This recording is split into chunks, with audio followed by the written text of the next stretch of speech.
Cash for query मामले महुआ मोइत्रा की मुश्किलें और बढ़ती हुई नजर आ रही हैं। तृणमूल कांग्रेस की सांसद महुआ मोइत्रा की मुश्किलें बढ़ गई हैं। उन पर पैसे लेकर संसद में सवाल पूछने का आरोप है। 9 नवंबर को इस मामले में एथिक्स कमेटी की बैठक हुई। कमेटी के 10 में से 6 मेंबर्स ने महुआ को लोकसभा से निष्कासित करने के लिए वोट किया।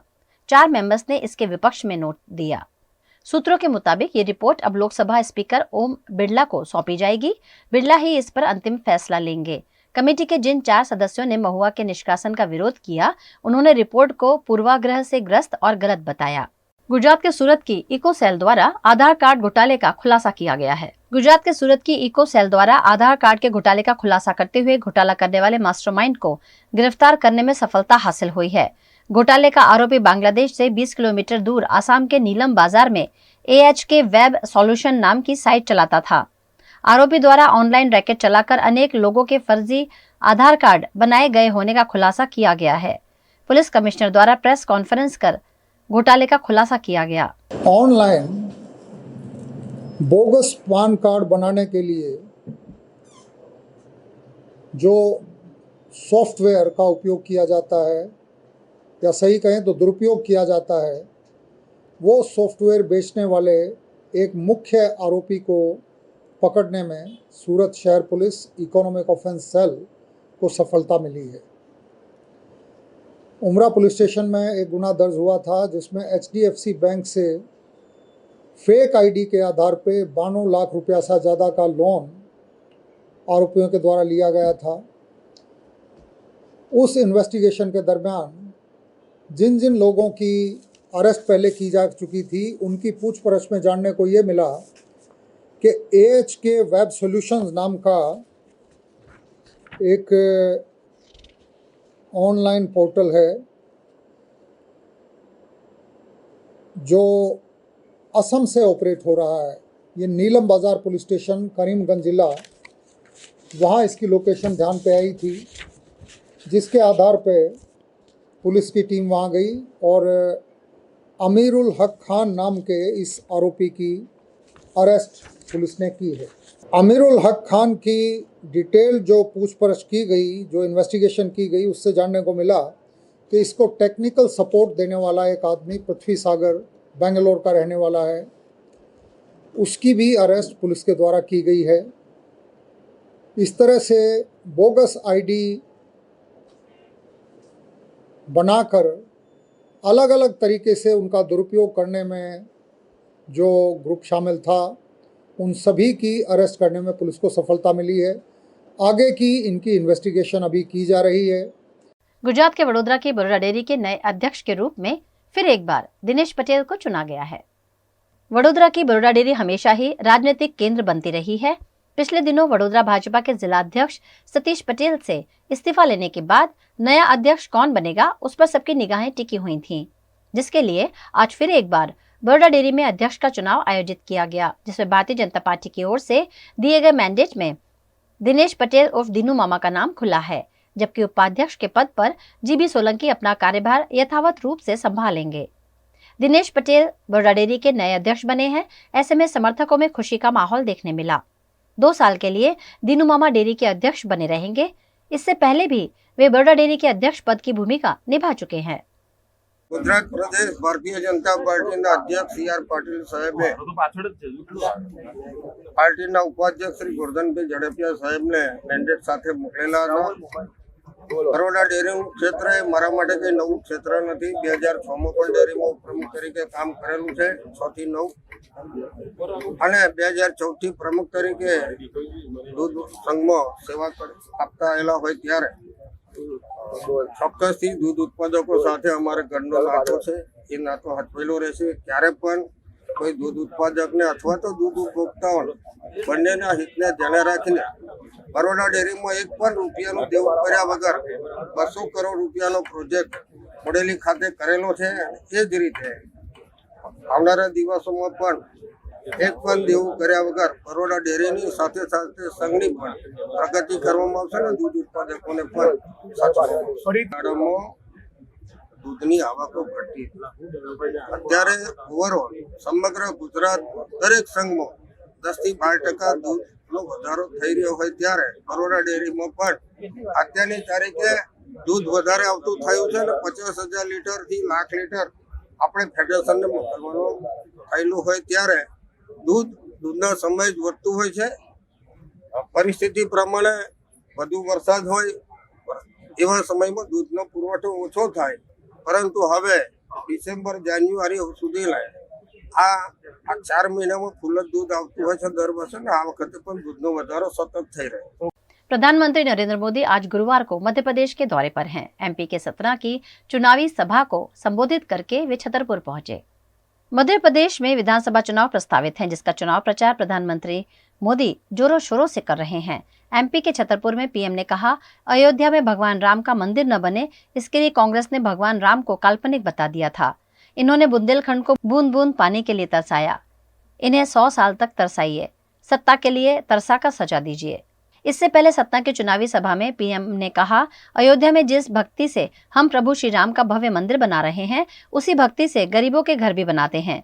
जिन्हें घर नहीं मिले हैं, उन्हें मोदी की गारंटी है कि उनका घर भी बनेगा। 3 दिसंबर को सरकार वापसी पर पीएम आवास का काम तेजी से शुरू होगा। ये मोदी है जिसने 4 करोड़ घर बनाए हैं, लेकिन खुद के लिए घर नहीं बनाया। मोदी ने युवाओं, खासकर फर्स्ट टाइम वोटर से कहा, पूरे चुनाव को आप लीड करिए। कांग्रेस के नेता फोटो खिंचाकर वापस लौट आते थे। आज मोदी उन झुग्गियों में रहने वाले मेरे गरीब भाई बहनों को पक्के घर बनाकर दे रहा है। जिन गरीब और कुपोषित बच्चों के साथ ये कांग्रेसी सज धज कर फोटो खिंचवा देते, आज उन बच्चों के पोषण की चिंता गरीब मां का ये बेटा मोदी कर रहा है। जिन गरीबों के साथ बैठकर ये खाना खाने वाले वीडियो निकालते थे, फोटो सेशन करते थे, फिर दिल्ली जाकर भूल जाते थे, आज मोदी उन्हें मुफ्त राशन सुनिश्चित करा रहा है। और जब ऐसी सेवा करते हैं ना, तो पुण्य मिलता है कि नहीं मिलता है? पुण्य मिलता है कि नहीं मिलता है? इतने गरीबों का पेट भरते हैं तो पुण्य मिलता है कि नहीं मिलता है? 80 करोड़ को लेके अन्न क्षेत्र चल जाए, 3-3 साल तक चल जाए, तो पुण्य मिलता है कि नहीं मिलता है? ये पुण्य का हकदार कौन है? ये पुण्य का हकदार कौन है? ये पुण्य का हकदार कौन है? ये गरीबों के आशीर्वाद का हकदार कौन है? इन बच्चों के आशीर्वाद का हकदार कौन है? इन गरीबों के आशीर्वाद का हकदार कौन है? जी नहीं, मोदी उसका हकदार नहीं है। इस पुण्य के हकदार आप है, क्योंकि आपने मोदी को वोट देकर बिठाया था। यह आपके वोट की ताकत थी जिसके कारण मोदी गरीबों का पेट भर सका। यह आपके वोट की ताकत थी जिसके कारण गरीब का बच्चा भूखा नहीं सो गया। 1 लाख से अधिक गरीब परिवारों को पीएम आवास योजना के घर भी मिले हैं। अगर किसी को एक कमरा किराए पर मिल जाए ना, तो भी वो आशीर्वाद देता है, ये आपके बेटे ने यहां पर 1 लाख लोगों को पक्के घर दिए।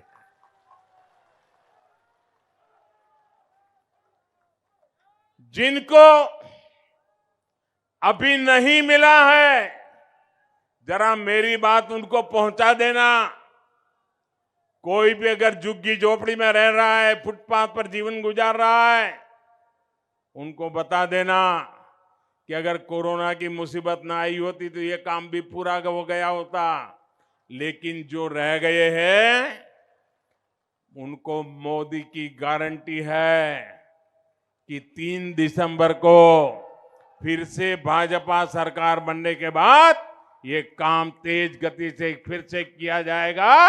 और हर गरीब को मेरी गारंटी है, ये मोदी की गारंटी है, पक्का घर मिलके रहेगा। और ये घर भी सिर्फ 4 दीवारें नहीं है, ये घर आपके लिए इज्जत लेकर आएंगे, क्योंकि इसमें इज्जत घर होगा, शौचालय होगा।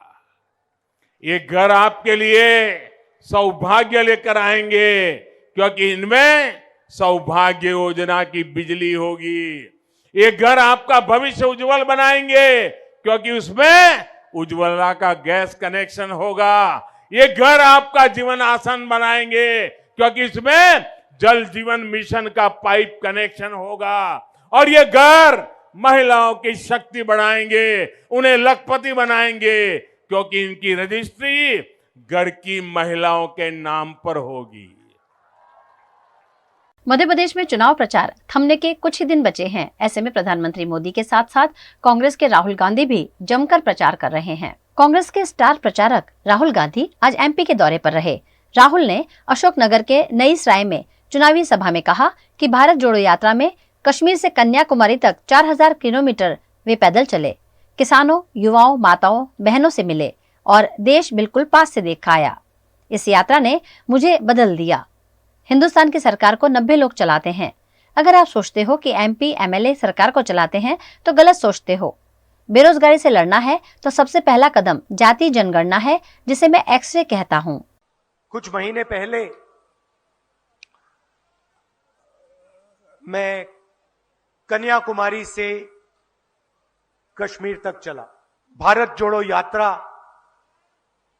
4000 किलोमीटर हम पैदल चले। कन्याकुमारी से बारिश में, गर्मी में, कश्मीर की बर्फ में हम हिंदुस्तान को जोड़ने के लिए चले। रास्ते में मध्य प्रदेश से भी निकला। लाखों लोगों से मेरी मुलाकात हुई, बातचीत हुई, किसानों से मिला, युवाओं से मिला, माताओं बहनों से मिला और देश को गहराई से, बिल्कुल पास से, सड़क से मैं देख पाया। और इस यात्रा ने मुझे बदल दिया। एक दूसरी दृष्टि से, एक नए तरीके से मैं इस महान देश को देखने लगा। 2-3 सवाल मेरे दिमाग में थे। मैं अपने आप से इस यात्रा पे पूछ रहा था। पहला सवाल यह था कि ये करोड़ों लोगों का देश, लाखों करोड़ों युवा हैं, इतनी ऊर्जा है, इतना डायनामिज्म है, इतनी शक्ति है, मगर इन युवाओं को रोजगार क्यों नहीं मिल रहा? जहां भी मैं गया, किसी भी युवा से मैं पूछता, भाई क्या कर रहे हो? काम नहीं है, बेरोजगार हूं। क्या पढ़े? इंजीनियर बनना चाहता था, इंजीनियरिंग मैंने की। डॉक्टर बनना चाहता था, मेडिकल पढ़ाई की। आज क्या कर रहे हो? डॉक्टर बने, इंजीनियर बने, लॉयर बने। चुप हो जाते थे, मुंह से कुछ निकलता ही नहीं था और फिर कहते थे नहीं राहुल जी बेरोजगार है। तो मेरे दिल में, दिमाग में यह सवाल उठा कि इतने लोग बेरोजगार क्यों हैं? इसका कारण क्या है? पहले मैंने सोचा था, जब मैं निकला, मीडिया को आप देखो तो लगता है कि देश के लोग नफरत से भरे हुए हैं, मगर जब मैं निकला नफरत मुझे कहीं नहीं मिली। सिर्फ मोहब्बत, आदर, रिस्पेक्ट, प्यार मिला। मैंने नारा दिया, नफरत के बाजार में मोहब्बत की दुकान खोल रहे हैं।